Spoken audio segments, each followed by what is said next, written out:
രണ്ടാം സെഷനിലേക്ക് നമ്മൾ കടക്കുകയാണ്.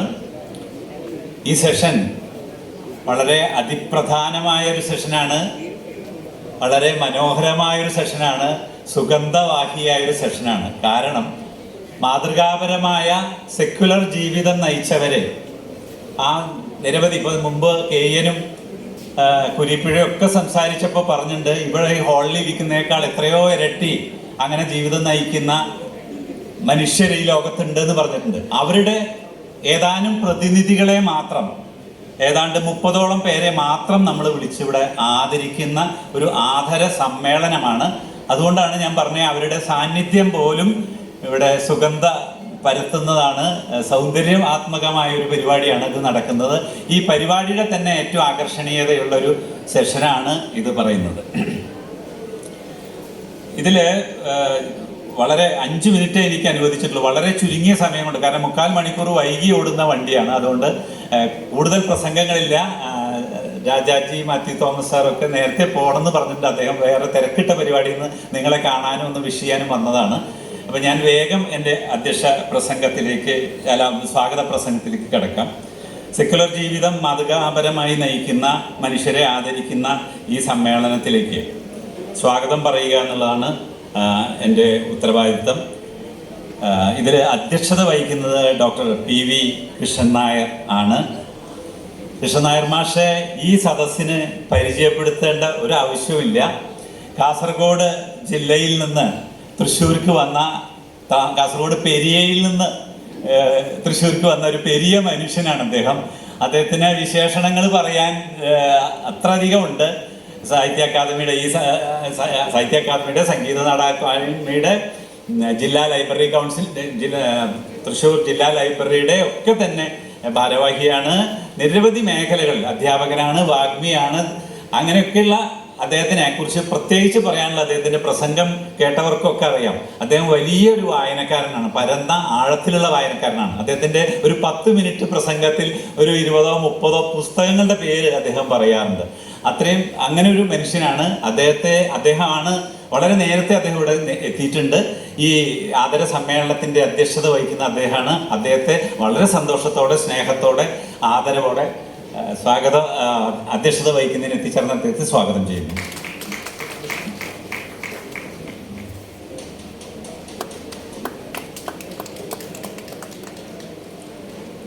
ഈ വേദിയിലെ മറ്റൊരു ആകർഷണം, മറ്റൊരു എന്താ പറയുക, നമുക്കൊരു വലിയ സന്തോഷം നൽകുന്ന ഒരാളുടെ സാന്നിധ്യം നിങ്ങൾ നേരത്തെ തൊട്ട് കാണുന്നുണ്ട്.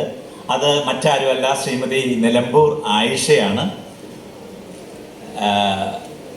1950കളിൽ ആരംഭിച്ച രാഷ്ട്രീയ നാടക പ്രസ്ഥാനത്തിലൂടെ അരങ്ങത്തേക്ക് വന്ന മഹതിയാണ് ശ്രീമതി നിലമ്പൂർ ആയിഷ. വിവിധ നാടകങ്ങളിലും ചലച്ചിത്രങ്ങളിലും പങ്കെടുക്കുകയും നിരവധി അവാർഡുകൾ സ്വീകരിക്കുകയും ഒക്കെ ചെയ്തിട്ടുള്ള ആളാണ് നിലമ്പൂർ ആയിഷ.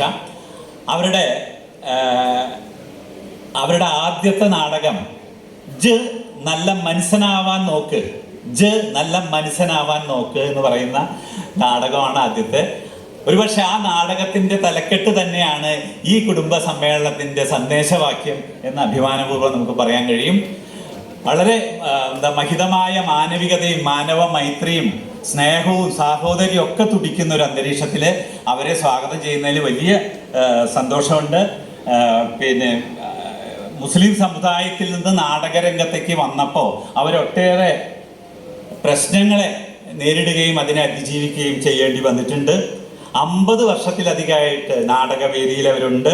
100-ലേറെ നാടകങ്ങൾ 15,000-ത്തിലധികം വേദികളിൽ അവർ അവതരിപ്പിച്ചു. ജീവിതത്തിൻ്റെ അരങ്ങ് എന്ന പേരിൽ അവരുടെ ആത്മകഥ പ്രശസ്തമാണ്. അവരഭിനയിച്ച സിനിമകൾ കണ്ടം വെച്ച കോട്ട്, കുട്ടിക്കുപ്പായം, സുബൈദ, പാലേരി മാണിക്യം തുടങ്ങിയ സിനിമകളിലൊക്കെ അവർ അഭിനയിച്ചു. മികച്ച നടിക്കുള്ള സംസ്ഥാന സംഗീത നാടക അക്കാദമിയുടെ പുരസ്കാരം ലഭിച്ചു. സമഗ്ര സംഭാവനയ്ക്ക് SL പുരം സദാനന്ദൻ്റെ പുരസ്കാരം ലഭിച്ചു. മികച്ച രണ്ടാമത്തെ സിനിമാ നടിക്കുള്ള അവാർഡ്, സംസ്ഥാന ചലച്ചിത്ര അവാർഡ് അവർക്ക് കിട്ടി. ഇങ്ങനെയൊക്കെ നേട്ടങ്ങളുള്ള അവരുടെ ഒരു മഹിതമായ ജീവിതം നയിച്ച അവരെ നമ്മുടെ ഈ സമ്മേളനത്തിലേക്ക് വളരെ ആദരപൂർവ്വം സ്വാഗതം ചെയ്യും.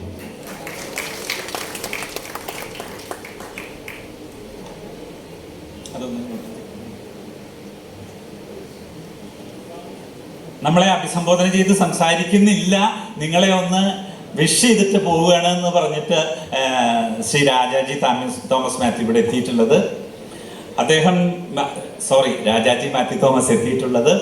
അദ്ദേഹം ഒരു കമ്മിറ്റിയിൽ, തിരക്ക് പിടിച്ച കമ്മിറ്റിയിൽ നിന്ന് ഓടി വരികയാണ്. പെട്ടെന്ന് അദ്ദേഹത്തിന് തിരിച്ചു പോകേണ്ടതുണ്ട്. എല്ലാവർക്കും അറിയാവുന്നതുപോലെ മുൻ MLA ആണ്, കമ്മ്യൂണിസ്റ്റ് പാർട്ടി നേതാക്കളിൽ ഒരാളാണ്, പത്രപ്രവർത്തകനാണ്. അദ്ദേഹത്തെ വളരെ ആദരപൂർവ്വം ഈ സമ്മേളനത്തിലേക്ക് സ്വാഗതം ചെയ്യുന്നു.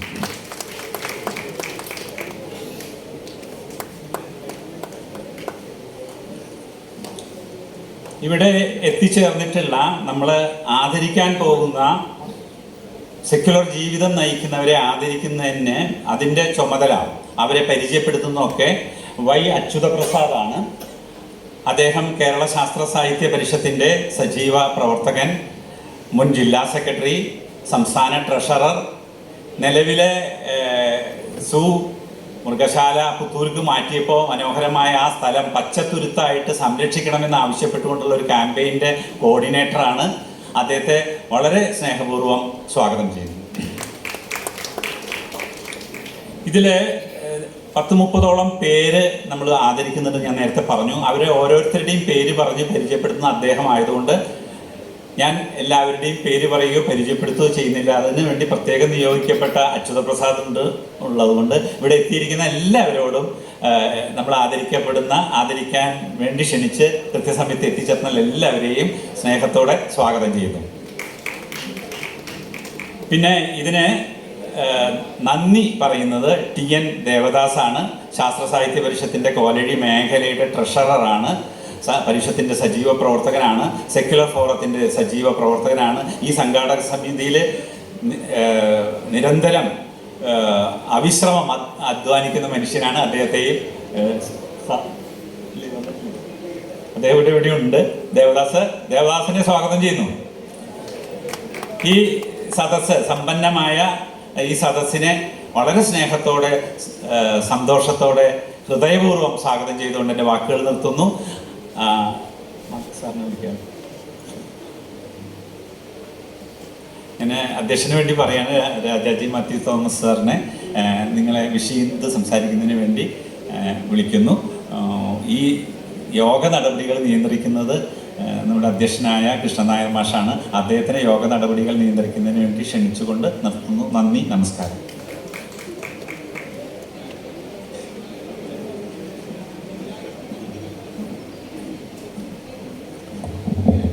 പ്രിയപ്പെട്ടവരെ, സ്നേഹിതരെ, വളരെ പ്രധാനപ്പെട്ടൊരു മീറ്റിങ്ങിൽ നിന്നാണ് ഞാൻ ഇറക്കി വരുന്നത്. അതിൽ തിരിച്ച് പങ്കെടുക്കേണ്ടതുണ്ട്. വളരെ നേരത്തെ തന്നെ ഞാൻ സെക്യുലർ ഫോറത്തിനോട് കമ്മിറ്റ് ചെയ്തതാണ് ഇന്നത്തെ പരിപാടിക്ക് എത്താമെന്നുള്ളത്.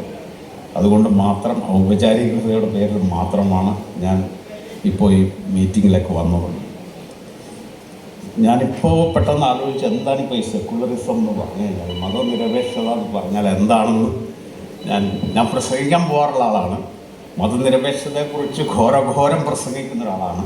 പക്ഷെ ഞാനിപ്പോൾ പെട്ടെന്ന് ആലോചിച്ച് നോക്കി എന്താണ് സെക്യുലറിസം എന്ന്, അല്ലെങ്കിൽ മതനിരപേക്ഷത. അത് വലിയൊരു വെല്ലുവിളിയാണ്.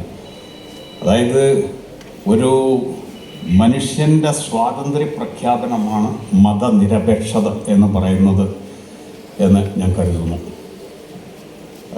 ലോകത്തെ ഏറ്റവും